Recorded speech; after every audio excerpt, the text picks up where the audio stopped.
part 1, but you need the pre-lab for the entire experiment when you come to lab this week, and we'll talk about that here in a little bit, okay?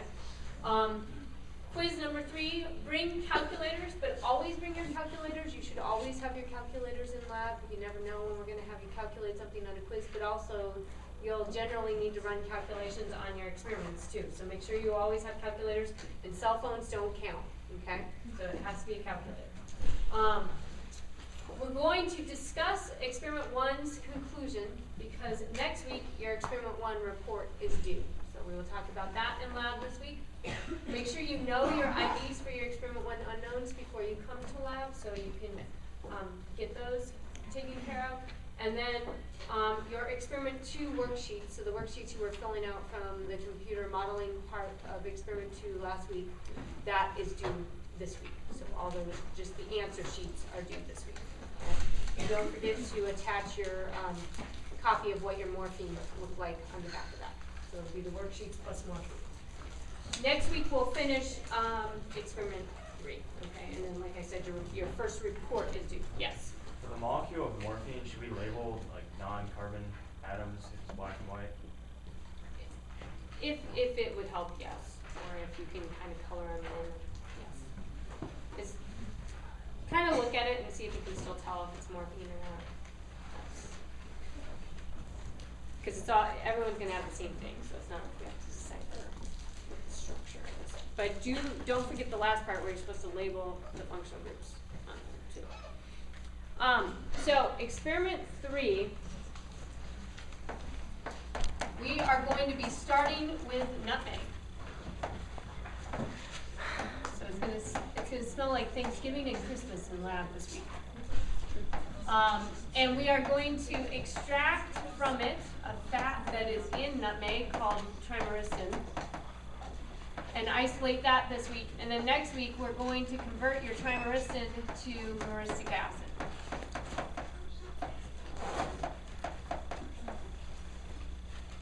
And so trimyristin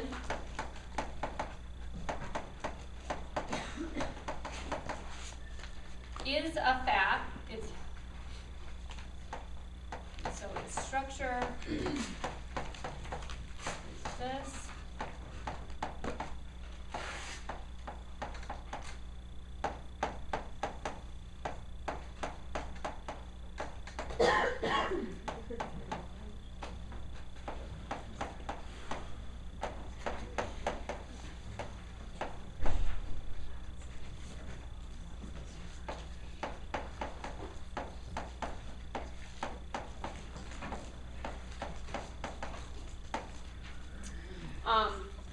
So it's got a little bit of polarity in it, but it really likes more non-polar things.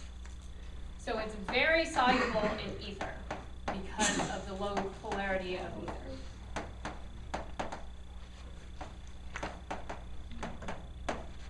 We'll talk a little bit about using ether.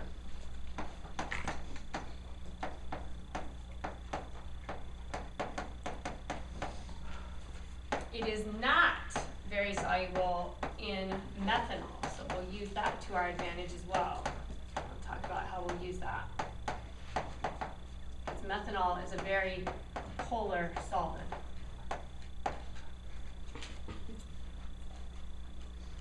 It's known as a homotriester. So it's a triester, and each of the 3 chains are the same thing.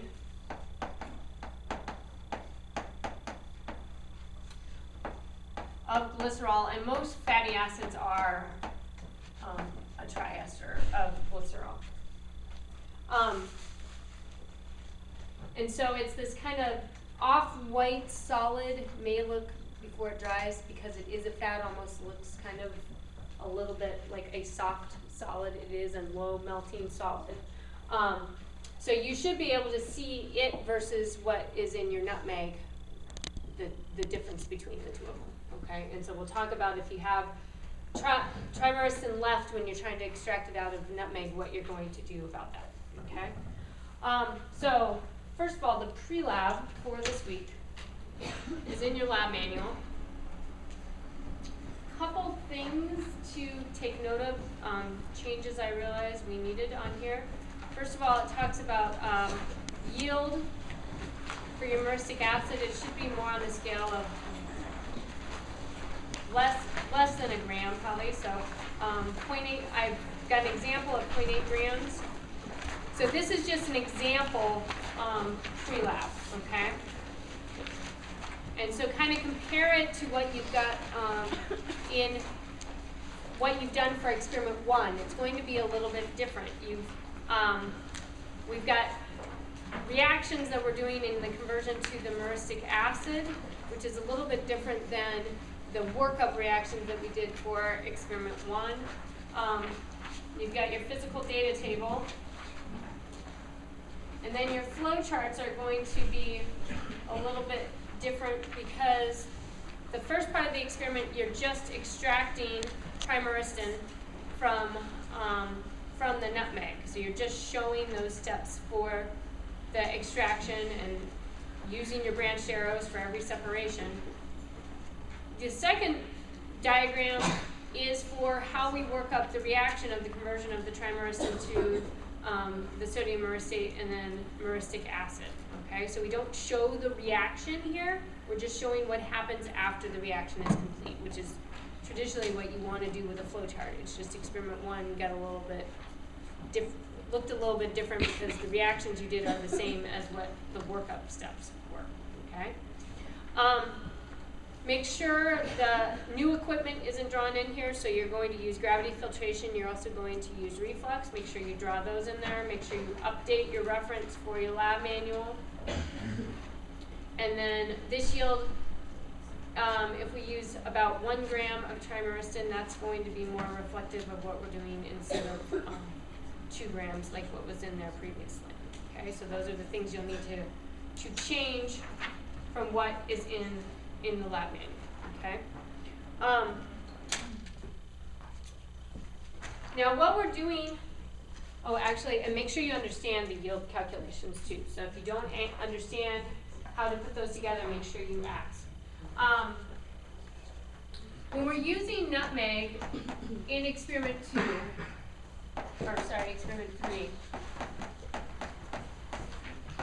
and we're extracting our trimyristin out, so an example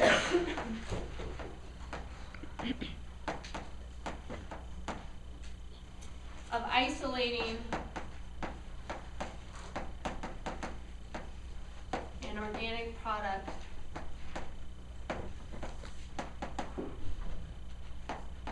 from plant or animal material.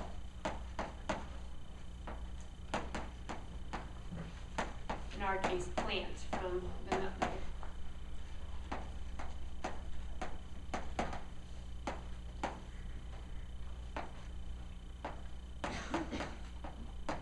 And so it's an example of an isolation of a natural product.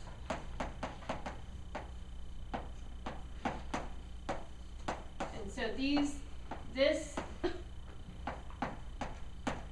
is used quite often in organic chemistry where you're trying to isolate something from a plant or animal and then figure out if you can use it for something.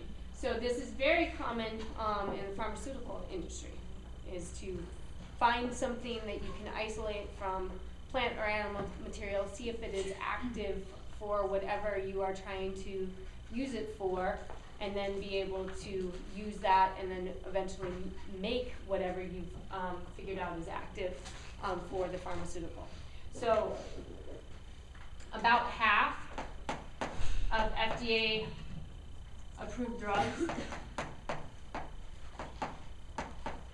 have had some relationship to an origin from a natural product.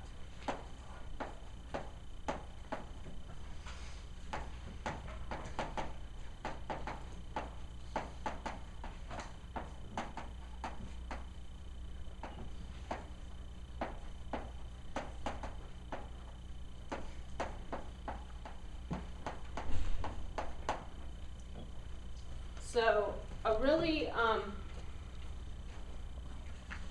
well-known example of this is Taxol. So this is the structure of Taxol. It's used for cancer treatment. And it is a really good drug for certain types of cancer. However, it comes from the Pacific yew tree, the bark of the tree.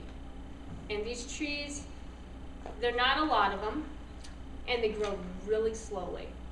And so, if we were going to depend on the Pacific yew tree for our supply of Taxol, that's not going to work out so well, because it's just, you're going to end up killing off all the trees.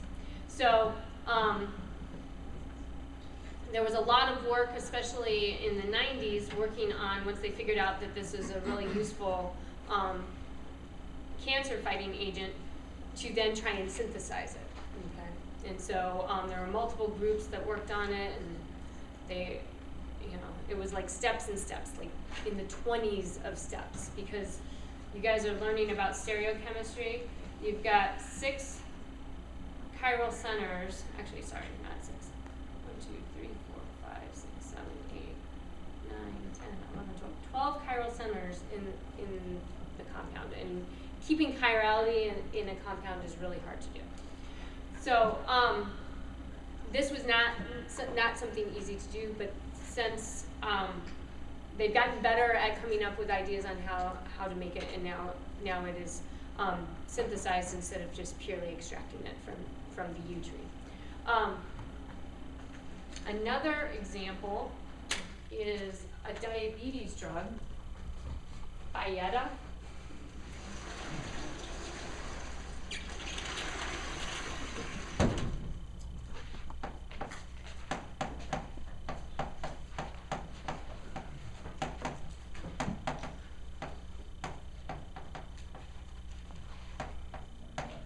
And it was first found in the saliva of a Gila monster. So here's an example of something coming from animal material. It also is in their tail, too. So it's one of those things, they isolated it and figured out, oh, this will work to help with diabetes, and since then they've gone on and synthesized it. It's a 39 amino acid protein. So for synthesis, like as proteins go, that's not horribly tremendous in the number of amino acids, but as far as synthesizing something with 39 amino acids, that's not trivial. But they've since gone on to figure out how to synthesize that.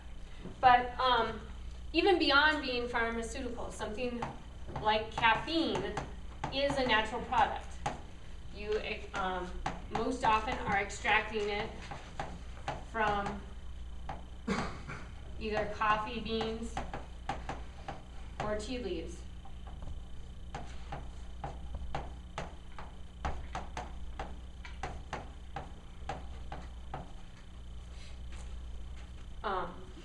And there's lots of other examples in the pharmaceutical line. So a natural products chemist, what they kind of already talked a little bit about how this works.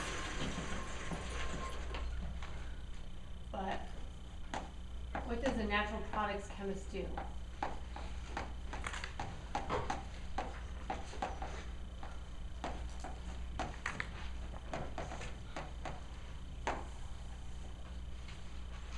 Well, they're going to start with, you're going to take some sort of material and you're going to extract stuff out of it, okay? And so then you'll end up with this extract, and you've got to screen that extract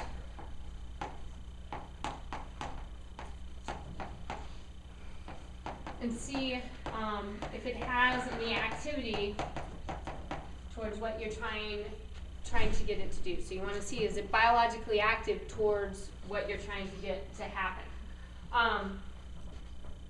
If it is, then you want to separate out the active compounds.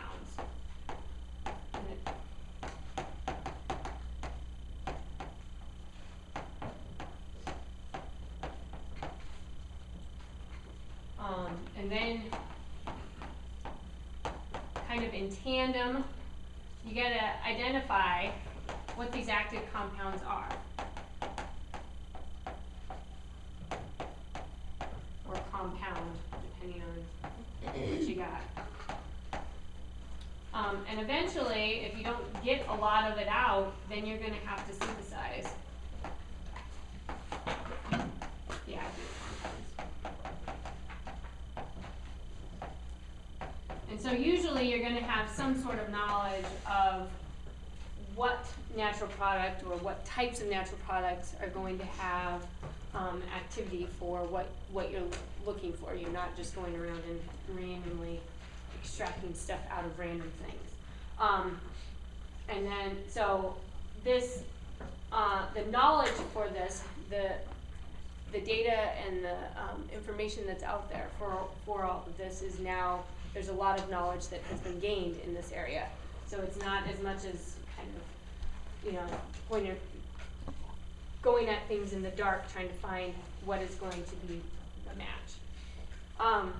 And also with this, in this part, there's also a lot of libraries of compounds to be able to figure out things that are active as well. But because of these natural products chemists, we've gained all of this knowledge. So, like I said, for you guys this week, we are going to extract the trimyricin out of nutmeg. And we're going to use what's called a solid liquid extraction. So previously, in experiment 1, we used a liquid to liquid extraction.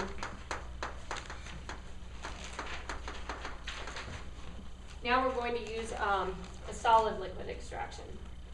And it's very similar to liquid-liquid, it's just one of them is a solid, okay? So you're gonna use ethyl ether, your liquid, your nutmeg is going to be a solid. Instead of a separatory funnel, you're going to use fluted filter paper. So we'll teach you what fluting filter paper means, if you haven't done that yet. And this is going to be draining into a flask. This is in lieu of you using your separatory funnel. So instead of your separatory funnel, fluted filter paper on a funnel going into a flask. Now, we're using ether for the extraction, which is very volatile. So we're going to talk about that here in a little bit. But because of that, we're going to have our funnel with fluted filter paper over our flask, and we're going to have to keep all of that wrapped in saran wrap so we don't lose our the ether off of our trimyricin. Okay, so you're going to keep the flask while it's stirring.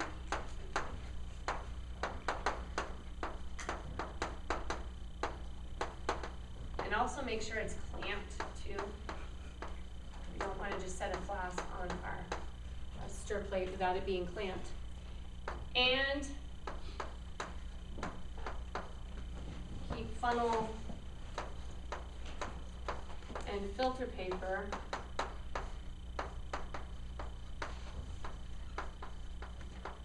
all of these are going to be covered with saran wrap or plastic wrap. And you want to keep them very well covered, otherwise you'll lose your ether, and that makes the trimyricin come back out of solution. So your ether is getting your trimyricin in solution so that you can filter it away, have the filtrate contain the trimyricin and filter it away from your nutmeg. If your ether evaporates, then your solid trimyricin is crashing out, and that's not going to be very productive for your extractions, and it'll mean that you have to do more extractions than you would have to if you just keep everything covered with plastic wrap. So keep everything well covered, okay? Now, ether, like we talked about, is volatile. There's a couple names for it. So When we talk about ether, we're also talking about diethyl ether.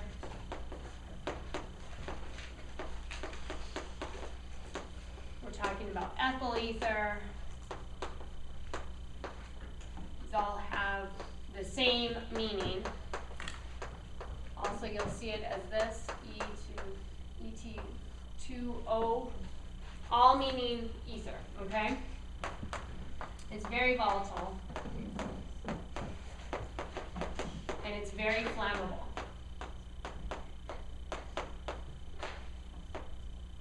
And so here we've got a boiling point of about 34 degrees C. That's how volatile it is.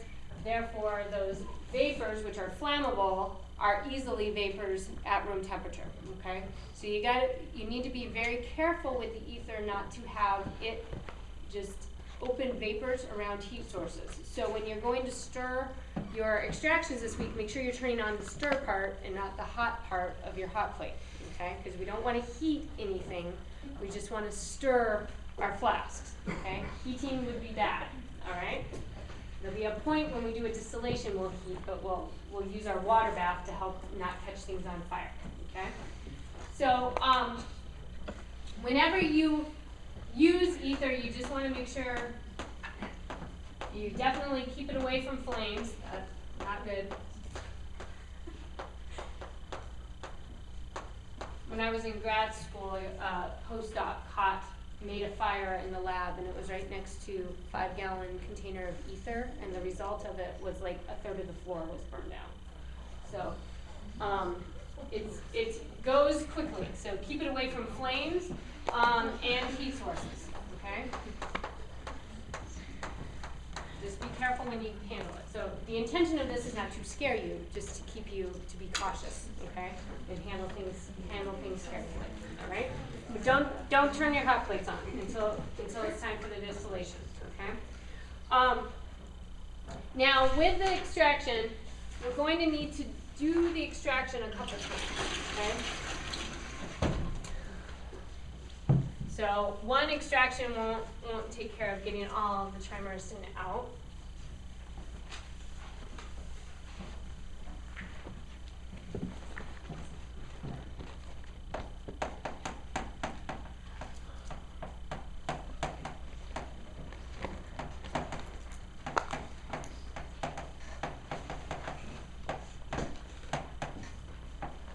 So what you want to look for with these extractions is when you're done filtering off all of the filtrate from the solid nutmeg, it should look still like nutmeg, kind of orangey red color. If it looks like it's orangey red but maybe a little bit lighter, or it's got some lighter chunks in it or lighter streaks in it, doesn't really look completely like nutmeg, then we probably have some trimyristin in it. Okay, so the first time you do the extraction, you probably will have trimyristin still in your nutmeg when you go to do the second extraction.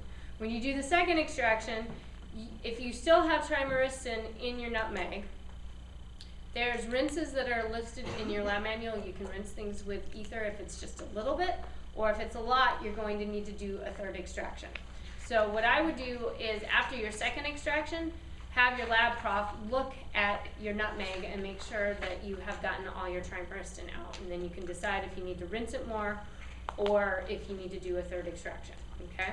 But you need a good yield of your trimyristin because you need it to be able to do the reaction with the myristic acid. If you don't have a lot of trimyristin, you're not going to have a lot to do the reaction, okay?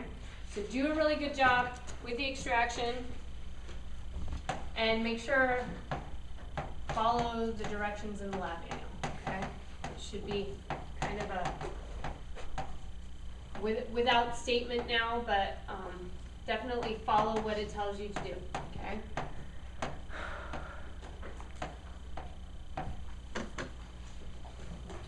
What you want out of this is, as far as solvent wet nutmeg, so we can't weigh it dry this week.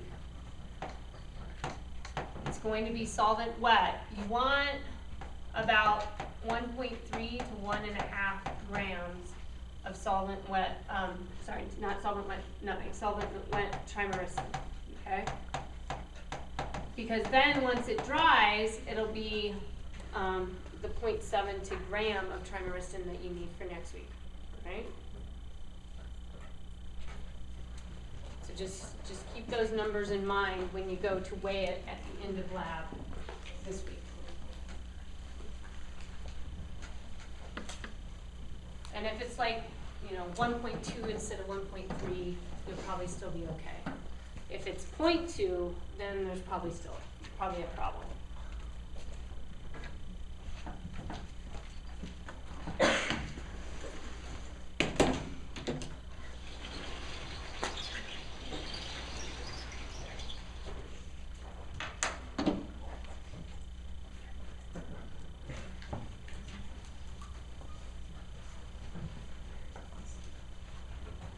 Okay, so when you're doing an extraction in general, there's a couple of things you want to do to make the extraction more efficient and work better for you.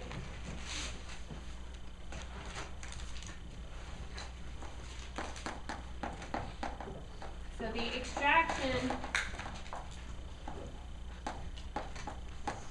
and this works for liquid or solid extraction, okay? First of all, the solubility of what you're trying to extract into the organic solvent is really important. And so what volume of solvent you use needs to be appropriate to have that solubility.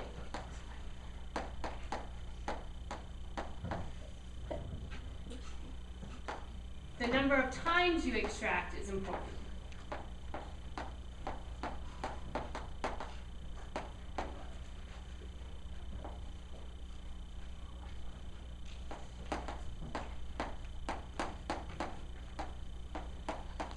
So we are starting with using 2 times 30 mils. This is better than 1 times 60 mils. So it's not just the volume, but it's how many times you do the extraction that's important. You will still get more trimeristin out by doing the extraction a couple times versus using that whole volume once. Okay? You want good contact of what you're trying to extract with the solvent. So, for example, when you have a secretory funnel, you shake the secretory funnel. That gives you good contact between the 2 liquids. That's why you shake it. With a nutmeg, we're using powdered nutmeg instead of just taking the nut that is nutmeg and try and extract the trimeristin from that. Okay?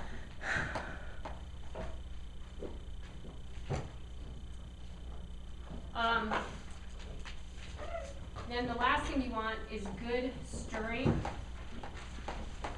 So in the case of the secretory funnel, that would be good enough shaking to have good contact.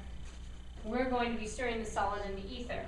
So you want to have good stirring. So we should, like when everybody's stirring their nutmeg around, it should sound kind of like chirping birds in the lab because everything will be stirring so quickly. The one thing though, with the stirring, just remember to clamp your flask so it doesn't walk off your stir plate. Okay? But you do want good, decent stirring. So you want to see the nutmeg and the ether stirring around really well. You want to see what's the center when it gets the little dimple in the middle that's called the vortex. Make sure that you've got a good vortex on your stirring. Okay? All right, so then once we've completed the extraction, we've decided we've got all the trimeristin out, we don't need to do any more extractions. Then what we need to do is get the nutmeg out of the ether, okay? And it's very soluble in the ether. So what we are going to do is concentrate that ether. And what would be a good solvent to use to get it to come out of the ether? The methanol. So that was why it was important to know the solubility of the trimeristin in methanol. So we're going to concentrate the ether first. What this means is we're going to do a simple distillation to a certain volume to concentrate it. So we're not going to distill off all the ether. We're just going to go down to a specified volume.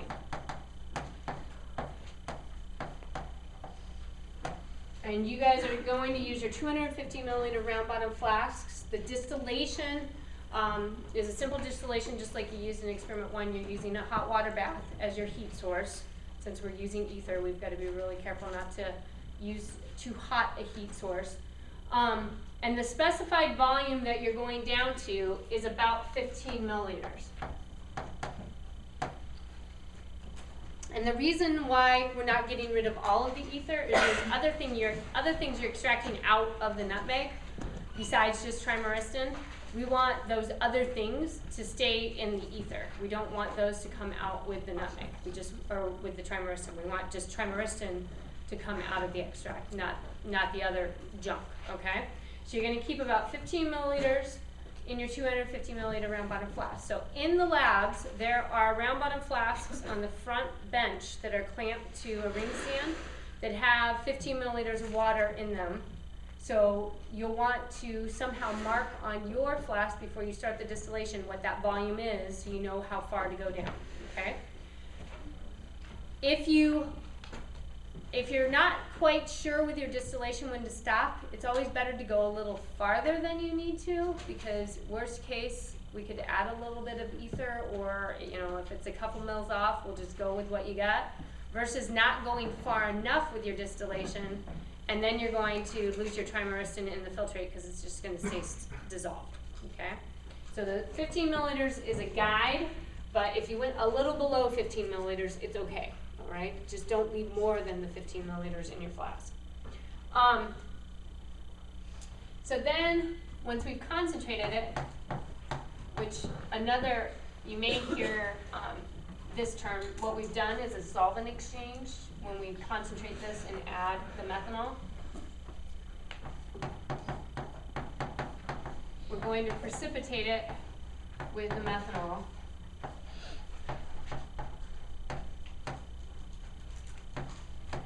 And with this part, you should get solid that crashes out with the methanol, but it may take a little bit, so make sure you have solid before you filter, okay?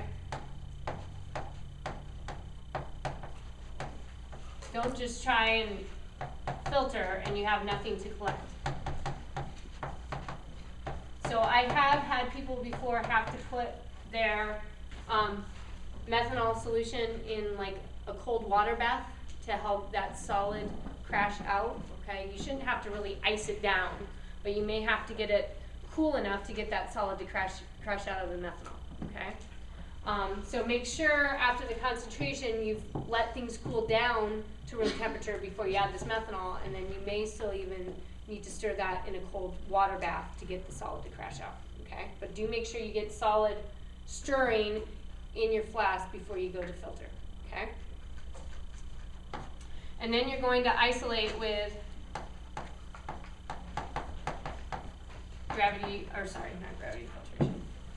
vacuum filtration, okay?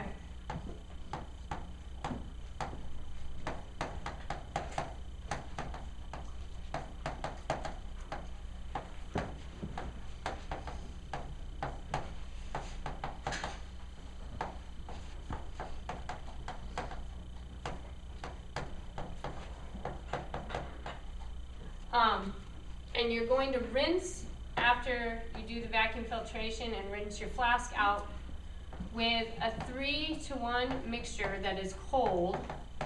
So you have to make this yourself. It's not made for you. 3-to-1 mixture of methanol to ether that is cold. So that's about the ratio of what you'll have in your flask once you add the methanol to it, okay? So usually with a vacuum filtration, you use that when you want the solid that you're isolating, you want to keep. So we use that in experiment 1 with all of your unknowns because we wanted to keep those solids. We're using that with the trimeristin because we want to keep the solid, okay? Gravity filtration you typically use when you don't want to keep the solid. So like when we're removing the nutmeg from the filtrate that has the trimyricin, that's a gravity filtration because we don't want to keep the nutmeg, okay? So keep that in mind as you go further along in organic lab when you're using each of these, when you're using vacuum filtration versus gravity filtration, okay? Okay, couple housekeeping items here. When we were done with this week's experiment, the nutmeg, like the nutmeg came from Gordon Food Services. It's just regular old nutmeg. So when we're done with the nutmeg, we can throw the nutmeg away. But we need to make sure that we get all of the solvent off of it first, okay? So what you're going to do is there are nutmeg waste containers in the reagent hoods. That is where your extra solid nutmeg goes, okay? Only nutmeg and filter paper go in here.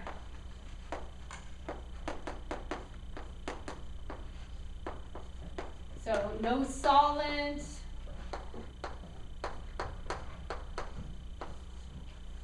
no water, anything like that. Just in the bucket, your nutmeg, you scrape it out of your flask into the container, you take your filter paper that has the nutmeg residue in it, throw that in the container, okay? If you can't get everything out of your flask, again, it's just nutmeg like we've been cooking. A little bit of nutmeg can go down the sink. We don't want all the nutmeg going down the sink, but if there's a little bit of solid left, when you're washing your dishes, that can go down the sink, okay? So you don't have to get every speck of nutmeg off of your flask, all right? But the bulk of the nutmeg needs to go in this waste container, and then once it's solvent-free, then we will throw it in the garbage. But we don't want any solvent or water going in here because that makes it really hard to let it dry, okay? So no solvent, no water in the container, okay? You want to make sure that you collect the solvent wet mass of your trimyricin, just so you know if you have ballpark of what you need for next week, okay? So you're going to weigh the trimyricin next week when it is dry, but you need to know that you have the ballpark this week. Next week we want 0.7 to 1 gram of trimyricin with a little bit set aside because you're going to need it for melting points, okay? So that 1.3 to 1.5 grams will get you to that for next week, okay? The other thing that you're going to need to calculate when you have your dry trimyricin is your extraction yield. And so this is just the yield for how much trimyricin did you get from the nutmeg, all right? And nutmeg is usually about ballpark, some years we have really good batches, some years it's a little bit less. About 20% of the nutmeg is trimyricin, okay? So that's why you're starting with 15 grams of nutmeg, all right? So we need to calculate once we have our dry trimyricin, how much did we get out of that nutmeg? So you're gonna need the mass of the nutmeg that you started with, and then you need the mass of your dry trimyricin that you get. So next week you'll need to know how much you're putting into your reaction to make the myrcic acid, which is a different number than this total number of dry trimyricin that you get, okay? So make sure that you get this mass next week as well, okay? The total number and then eventually what you put into your reaction, right? The other thing is with the nutmeg, it is powdery. Make sure that you sweep it up, clean it off of the balances, clean it up off of the bench tops.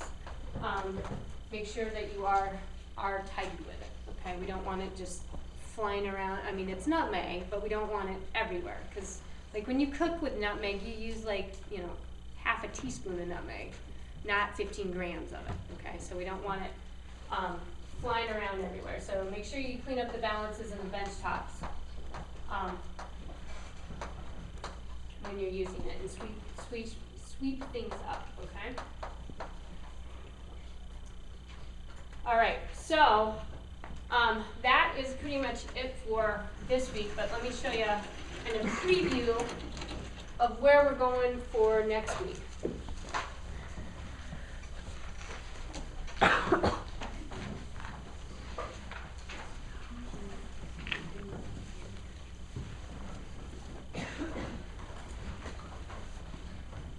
Okay, so next week we're going to take our trimeristin and we're going to convert it to myristic acid.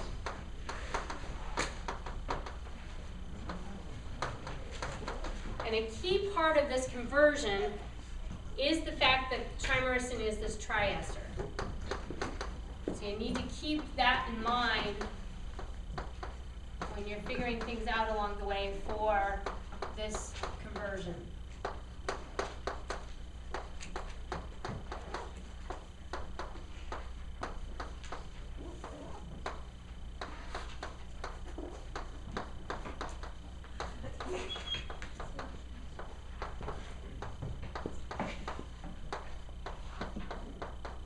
So stoichiometry is really important for this reaction. So we're going to use, for this hydrolysis reaction, we're going to use sodium hydroxide, okay? And this reaction you're going to cover in more detail when you get to talking about esters in organic lecture, okay? The thing of it is, though, is we've got this triester, and for each ester, we need sodium hydroxide. So we need 3 equivalents of sodium hydroxide for each one trimeristin, all right? And we're going to do this reaction. There's also water because we have sodium hydroxide. We have ethanol in there too to help with solubility and the hydrolysis. And we're going to do this heated so that it goes. We're going to use a technique called reflux that we'll talk about next week, what that means, okay? And so when you're done with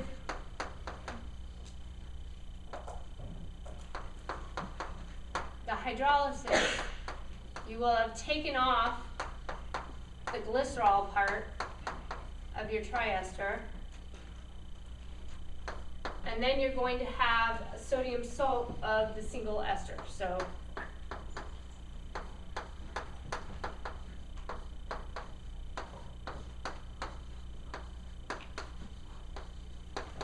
this is our sodium myristate. So it's not quite the myristic acid yet. And for every 1 trimeristin, you're making 3 of those, okay? And so that's what you'll see in that example Prelab and the calculations for yield. So then to get our myristic acid, then we just need to acidify our sodium myristate. And so again, 3 equivalents of sodium myristate, 3 equivalents of HCl, and we'll get our 3 equivalents of myristic acid.